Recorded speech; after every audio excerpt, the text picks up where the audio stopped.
It's SoJO 1049 on YouTube. I'm Heather DeLuca, spending 5 good minutes with our good friend Matt Nathanson. We are behind the scenes of World Cafe Live.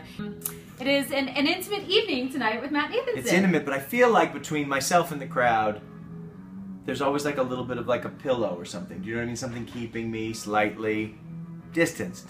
Oh, hey! Like a pillow. So it's just in case Matt needs some personal problems. Okay, so we were just talking about how there are a bunch of fans who've been sitting on the stairs for like 4.5 hours waiting to see you tonight. Yeah. And you have been on the road like pretty strong for like the better part of 2 years, and you've been playing really big venues with Gavin DeGraw and Train. And we were talking about how you like the intimacy of a venue like World Cafe Live. Why? It's just fun to be able to tell, in those kind of places when we do kind of big places, even when the Gavin thing was a co-headline, and so we only had an hour and 15 minutes each. And then the Train thing was an opening slot. And so not only are you playing to sort of the huge crowd and kind of have to play the songs that they can relate to the most, so sort of the songs that work in that kind of a big place, but you're also limited in time. So I've got 10 records worth of songs, and so you have to sort of cut out a lot of stuff. And so people have been coming to the shows, and they'll say, you know, and even when we headline, you know, the band full headline show is a different kind of animal. And so I was like, it'd be fun to do an underplay thing where we play small rooms and play them acoustic.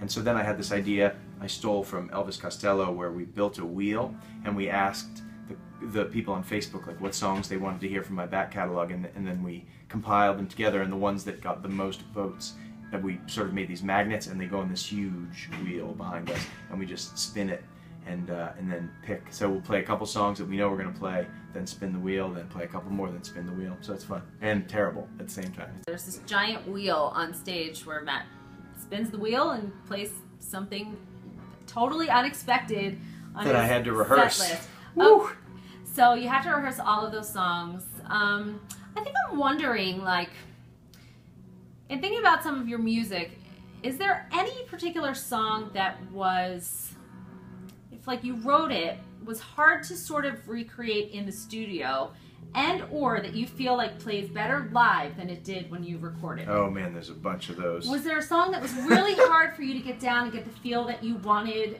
on the record? Yeah, on this record I feel like we got them all, but there's a song on a couple records ago called Suspended that I do now just acoustic and have the crowd sing, and so we sort of sing together. It's very kumbaya. And so the crowd sings and I sing, and it works like 1,000 times better than it did when we had the band in. And so it's fun to be able to reinterpret songs like that over the course of, you know, my career. It's fun to be able to sort of like reinvent them, and sometimes better them than they were.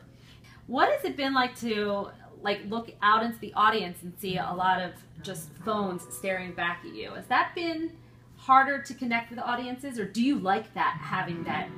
I don't really pay much attention. The only time on the Train tour I'd go through the crowd, and sometimes people, when they don't know who you are, if you got to kind of break that barrier. So sometimes when the phone's up and they're filming, it's different than like when they're like, you know, playing Farmville.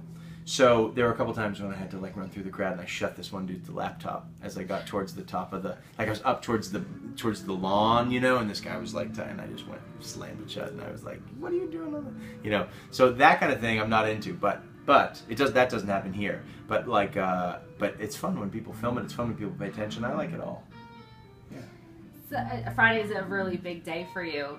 Yeah. Show me your fangs. The new album is Show Me Your Fangs. It's going to be available everywhere on Friday. I want to talk about the album cover in a minute, but I'm really glad that you put Headphones, which was your most recent single, on the album, and going to Peru and helping people hear for the first time. What was the inspiration behind your partnership with them and the concept for the video? Yeah, so the song is really about, you know, a particular person, a girl, going into the big city and trying to just keep a piece of herself in a sea of people. At least that's what I get from it.